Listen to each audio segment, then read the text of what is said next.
নমস্কার। দিন প্রতিদিন অতঃপর আমি ব্লগের নতুন একটি ভিডিওতে আবারও সকলকে স্বাগতম জানাচ্ছি। টমেটো দেখে কি ভাবছেন? সস হবে? কি হবে? চাটনি হবে? নাকি কি বানাবো? নাকি এভাবেই স্টোরেজ করব? কিছুই না। আর একদিন, মাত্র একদিন পরেই সরস্বতী পুজো। সরস্বতী পুজোর দিন কার বাসায় টমেটোর চাটনি হয় না বলেন তো দেখি?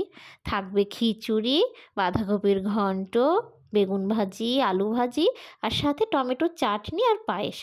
তো টমেটোর চাটনি করতে হলে তো রেসিপির দরকার।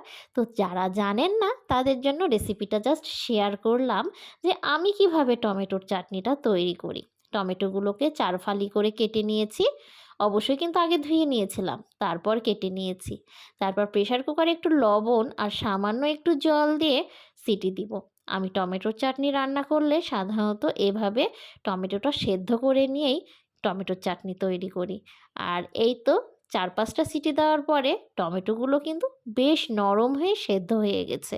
তারপরে একটা চামচ দিয়ে কিছুক্ষণ নেড়ে একটু থেতো করে নিলাম। তারপরে এই যে ডাল ঘুটনি, ডাল ঘুটনি দিয়ে কিছুক্ষণ সুন্দর করে ঘুটে নিয়ে একেবারে ম্যাশ করে নিয়েছি।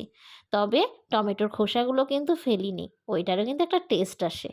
যাই হোক, তারপর কড়াইয়ে সরিষার তেল দিয়ে শুকনো মরিচ, দারচিনি আর তেজপাতা তেলে দিয়ে দিলাম।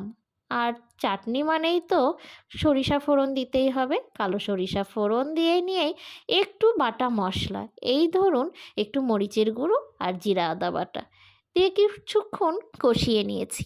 আর তারপরেই সেদ্ধ করা টমেটোগুলো দিয়ে নেড়েচেড়ে নিয়েছি। কিছুক্ষণ নেড়েচেড়ে নিয়ে মশলার সাথে মিক্সড হয়ে যেয়ে খুব সুন্দর করে কষিয়ে নেওয়ার পরেই চিনি দিয়ে দিব। পরিমাণ মতো চিনি দিয়ে কিছুক্ষণ নেড়েচেড়ে নিলেই চাটনি কিন্তু তৈরি। এখন দেখতে তো পাতলাই লাগছে চাটনিটা।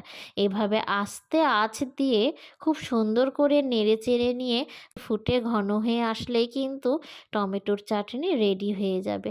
আর কিছুই না, নামানোর আগে একটু ভাজা জিরের গুঁড়ো আর ওই যে মেথি মোহরি ভেজে নিয়ে গুঁড়ো করে রেখেছিলাম সেগুলোই দিয়ে দিয়েছি। এভাবে কিছুক্ষণ নেড়েচেড়ে নিয়ে নামিয়ে নিলেই টমেটোর চাটনি রেডি হয়ে যাবে। আচ্ছা, কার কার বাসায় টমেটোর চাটনি হয় এই সরস্বতী পুজোর দিনে? কমেন্ট করতে কিন্তু মোটেও ভুলবেন না।